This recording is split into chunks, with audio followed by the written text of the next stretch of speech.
how's it going? So today Erin and I are working on the landscape that we've been doing a makeover on. So this is technically part 5 of that series. We're gonna be planting several things in the ground, running drip to them, but I'm really excited for today because we are going to possibly start placing some boulders, which is something I don't do.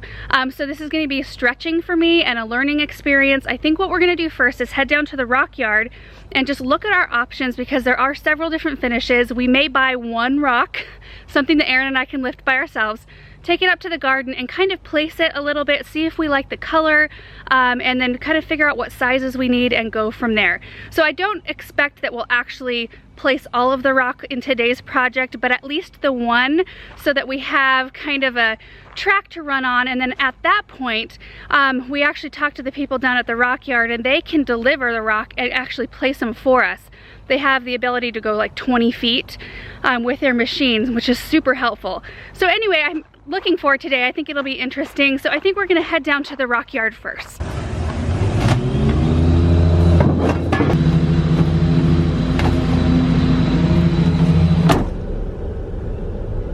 Look at these big old rock pillars. Mercy, I wonder how much those weigh. Oh, there's his that's how he places the machine them. Yeah.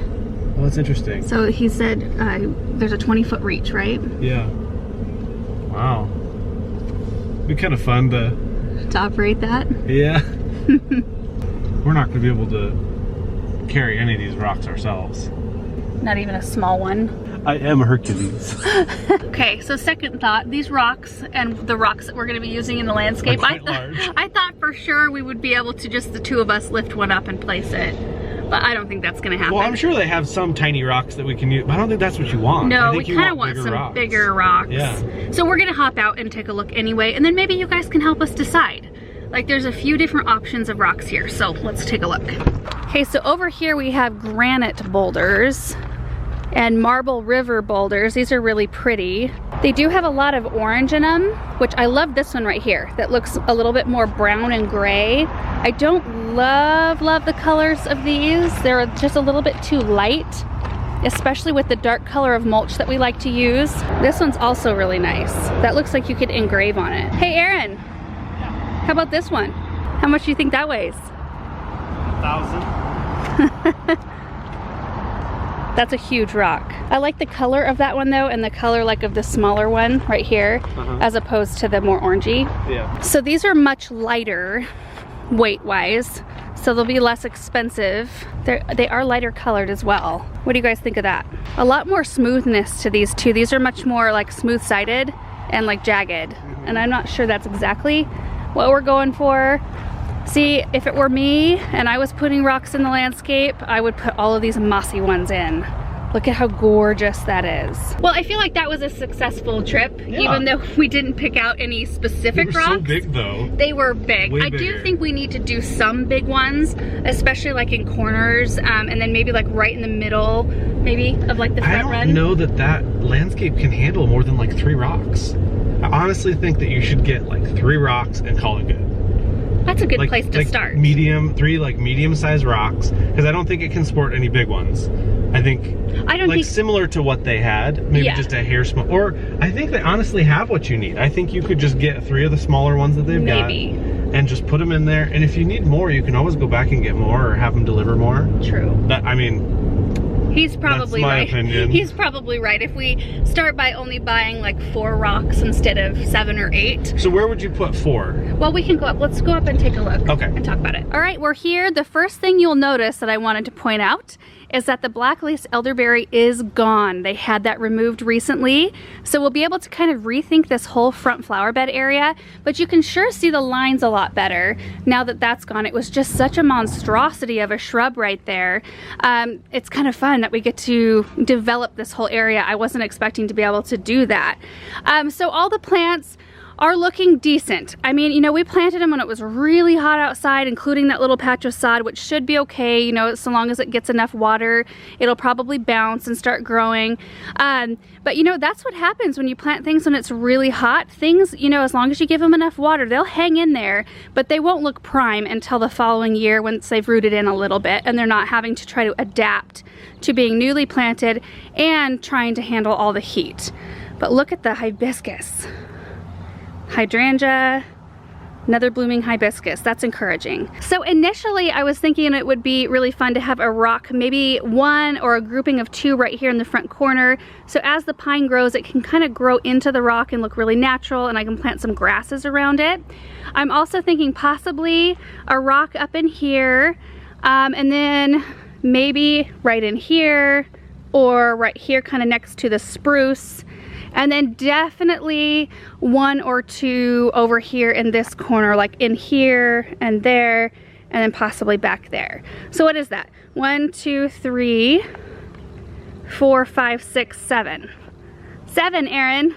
But I do think that his philosophy is right. We'll start with maybe 4 or so, place them, see if we like them, see what we think, and size-wise what we think we need, and then we can go from there. It beats like having 7 huge rocks delivered and only needing 3 or 4. Then what do you do with the rest of them?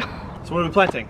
So I'm thinking a couple of sprinter boxwoods on either side of the stairs right here that they can keep in kind of smaller spheres to bring a like touch of formality. And then a Winecraft black smoke bush, a Clematis in the back corner, and a Bloomerang dwarf lilac. Okay.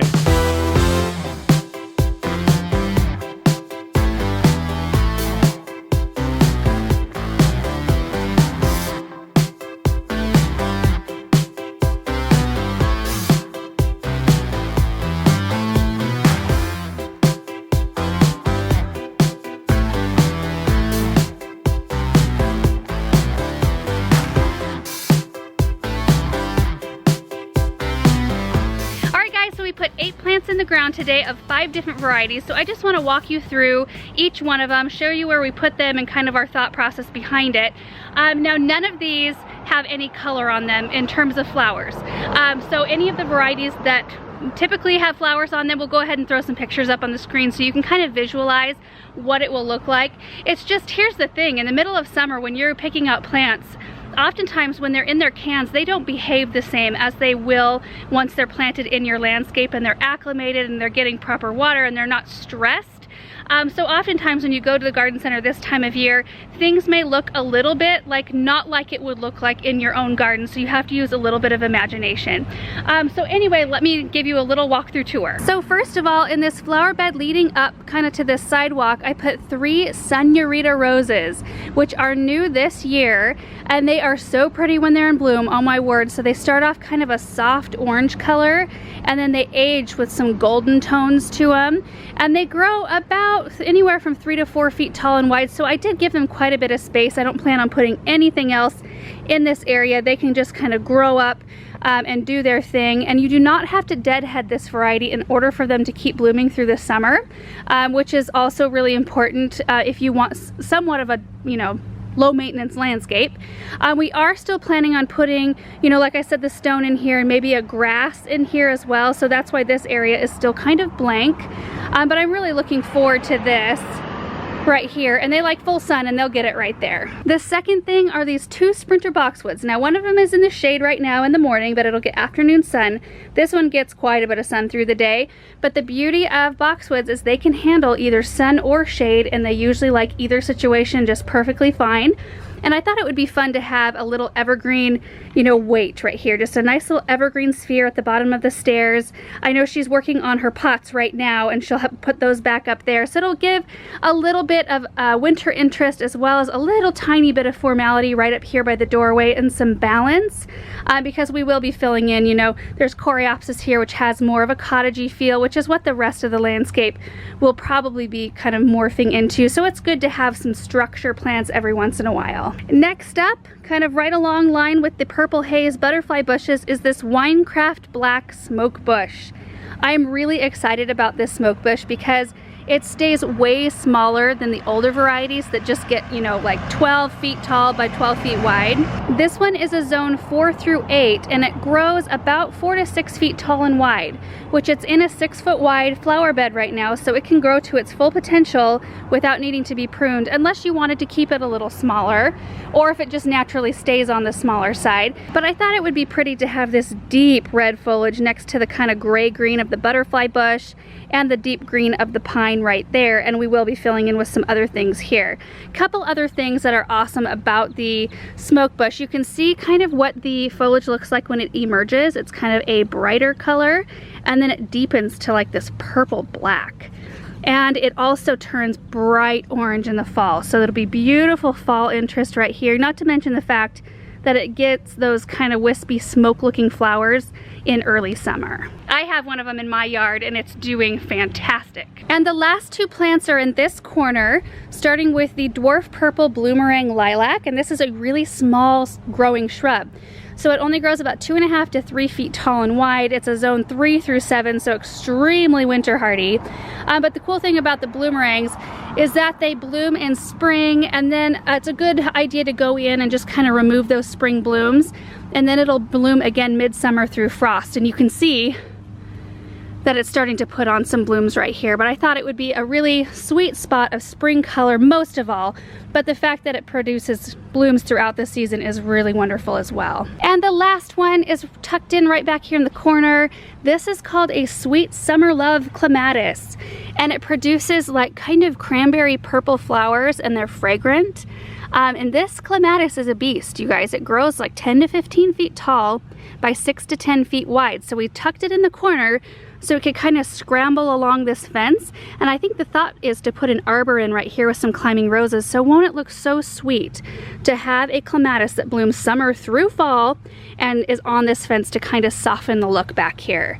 I'm really excited about that. And they like sun or part shade, and this one will get shaded in the late part of the afternoon.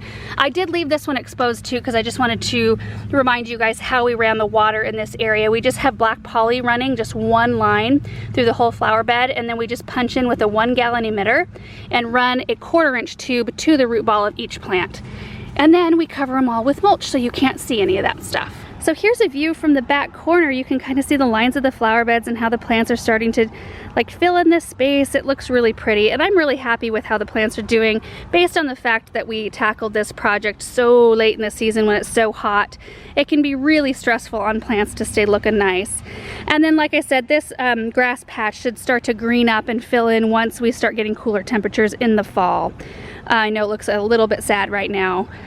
But this front bed may change a little bit. Now that that elderberry's gone, it's kind of opened up a whole new realm of possibilities. So I may move this hibiscus, which I initially thought I might do anyway, and I might put it back in this back corner or right in here somewhere so that I have this whole space empty, and I could maybe work on adding in a blue evergreen and some spring color.